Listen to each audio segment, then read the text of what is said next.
en cette période où nous commémorons la résurrection de Jésus-Christ d'entre les morts, c'est un grand événement pour nous les chrétiens, pour nous qui croyons en lui, car par sa résurrection, nous célébrons une fois de plus encore la victoire que nous avons sur le diable, la victoire que nous avons sur le puissant démon des ténèbres et l'espérance de la vie éternelle, car Jésus a vaincu la mort. Oh mort, où est ton aiguillon? Alors voilà, notre Dieu est tellement merveilleux. Alors nous voyons dans Marc au chapitre 16, quand les femmes sont allées pour embaumer le corps du Seigneur Jésus-Christ et qu'elles ont trouvé un jeune homme qui leur a dit: pourquoi cherchez-vous celui qui est vivant parmi les morts? Jésus est ressuscité. Voilà, il est revenu à la vie. Waouh! Alors il leur dit, il vous précède. J'aimerais bien nous dire que Jésus-Christ est au-devant de nous. Il nous précède. Il dit: allez en Galilée, allez dire aux disciples d'aller en Galilée, car il est là-bas, il vous attend. Et dites aussi à Pierre. C'est ce qui est important dans cette petite exhortation. Le Seigneur te connaît par ton nom. Quel que soit de là où tu es tombé, le Seigneur t'appelle.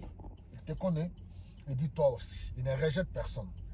Alléluia. C'est pour toi qu'il est allé à la croix. Pierre était dans la culpabilité. Vous imaginez, il avait renié celui qui était zélé. Il avait renié le Seigneur. Oh, le Seigneur lui avait prévenu, mais Pierre était mort en lui. Il ne pouvait pas s'imaginer que le Seigneur pouvait le pardonner. Laissez-moi vous dire que notre Dieu, c'est un Dieu compatissant. Le Seigneur Jésus-Christ, il n'est pas comme nous, rancunier, non. Il sait, il connaît nos faiblesses. Toi qui m'entends, oui, le Seigneur t'appelle aussi par ton nom. Il te connaît, viens. L'œuvre qu'il a accomplie à la croix, c'est aussi pour toi. Tu es concerné. Alors, on va encore plus loin au verset 9, toujours de Marc 16. Marie de Magdala, celle que le Seigneur avait chassé cet mauvais esprit. Alors, on nous dit qu'elle est partie, elle s'en alla pour annoncer la bonne nouvelle. Voilà le mandat que nous avons reçu, d'aller annoncer la bonne nouvelle de la résurrection de notre Seigneur et Sauveur Jésus-Christ. Pourquoi? Elle est allée annoncer à tous ceux qui étaient tristes et qui pleuraient. La résurrection, c'est l'espérance. Nous devons essuyer nos larmes. Alléluia, Jésus est vivant. Il a vaincu la mort.